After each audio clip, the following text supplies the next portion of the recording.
I grew up non-religious. I was programmed against religion, though I was always curious, spiritual, etc.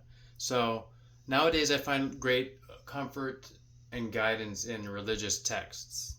And you need to be careful because if you do as well, um, the powers that be will rush in and make you feel wrong or old fashioned or antiquated or whatever. There are various levels of interpretation of any of these texts. So the Bible, the Quran, the Talmud, etc.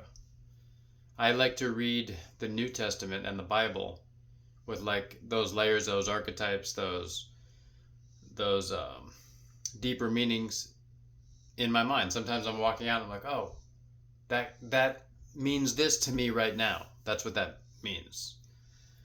And this is a way I've kind of crossed the borders of being judgmental and thinking people believe this or that and they're wrong. As I listen to the lectures of Rudolf Steiner and think about how profound the teachings of the Christ impulse, as he calls it, are, I see the Christ as the highest echelon of human being, and the story as a way to rail against the system, and Jesus of Nazareth being a model for that. And that's what we need, almost planting that in the timeline for what we need right now. Because if you look at during COVID and during COVID, there were a lot of churches that were standing up to the powers that be, and the powers that be were trying to prevent worship due to fear of illnesses. Now, Rudolf Steiner says fear of illness, a little particle that gets in your body and erodes your life force, is a materialistic way of being, and there's a lot of evidence that it's not exactly linear translation from like the viral particle, which few scientists understand, um, and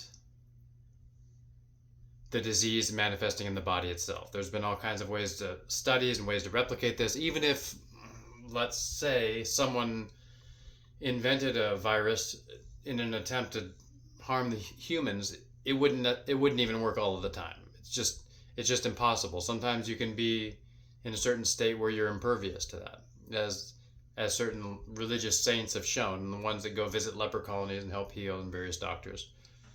It's not because they believe in science and no one else does. It's because they're in line with their purpose and their human architecture, etc. In the early fruitarian literature in the 1920s, there was a doctor that supposedly injected himself with all the diseases of the time and was fine.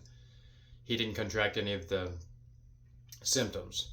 There was cholera and there was any number of things. So I think there were 42 of them or something. So it's just what I'm reminding myself and you of is that the world is rich and it's the interpretation that is important. So, for instance, in considering the Jesus story, I was walking one night as I walk under the stars, and I thought the wise men, which are the higher beings, brought three gifts to Jesus, three gifts to humanity. And the gifts were gold, frankincense, and myrrh, famously. And Dolores Cannon's work says that one wise man didn't arrive, so we're missing that gift. And that could be interesting to ponder what that gift was as we go through this list. Gold being riches, frankincense as an incense and an oil is both healing, anti-inflammatory, and it calls upon the higher powers. And myrrh is a pain-numbing agent. So you need wealth, imperviousness to pain, and reliance on the unseen powers to face this Goliath that comes at us as the Roman Empire or whatever empire. And so, do you see how that metaphor is that the true interpretation? Well, Steiner says when the Christ story happened, even the closest followers couldn't understand it because it was so profound, the mystery of Golgotha, that it would take thousands of years before humans understand it. So we're only capable of understanding parts of the story now, just because of the way consciousness has evolved. I'm sorry about that fan halo I have.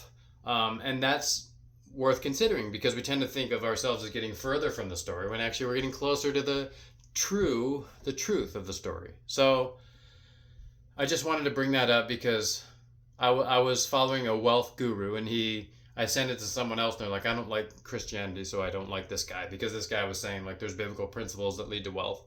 And if you're giving up something because of programming, in any case, that's nefarious beings or propaganda at work. beings at work through propaganda in you. So I'm going to stay in poverty because someone told me religion is primitive, for instance. That's how you would translate that. And I think that's a little bit limited. And I grew up in California, so I've been in the height of indoctrination, and I grew up with my parents kind of railing against Christianity. And in the Gurdjieffian Law of Seven, Gurdjieff was an Armenian mystic early to mid 20th century. And he said there's something called the Law of Seven, where it's a complex law, however, in principle, there are 7 steps toward the next octave, and 7 steps of any new impulse move toward that thing. But there's a certain 1, 2, 3, 4, like the 4th step, for instance, it's moving in the complete opposite direction of the original impulse. So in Christianity, we could say that's the Crusades. Then it goes back, and then it goes toward the original, and then it's like directly toward the original, which is perhaps where we are now, at a higher octave. So it's evolved, and it'll do that again. So people get stuck on the piece of the staircase where it's going in the opposite direction. Say it's always wrong, it's always been wrong, like you can't be Christian and murder people, and that's true. And yet it doesn't mean the teachings are completely inaccurate. It just means they were evolving, and there were lessons people had to learn, and they learned those the hard way as usual, and now we're moving forward. And also there were people corrupting the teachings, as there always are, and there are people that corrupt the writings intentionally and unintentionally, because we're humans and we're mortals, and mortals interfacing with this divine is the whole point. That's the beauty of it. So I'm Stephen Button. I help people find the joy, the throb of life in their own life. So I just wanted to put that out there for you so that you can think even more deeply about some of these texts. It's not one way or the other. It's not like, I believe everything, because there are those whitewashed sort of dogmatic cult followers. I believe everything. There's a shiny thing over here. I believe that everything. I believe this everything. It's not that. And then it's not, I believe nothing. I believe nothing. Though I think that can get you closer to the truth, at least questioning everything.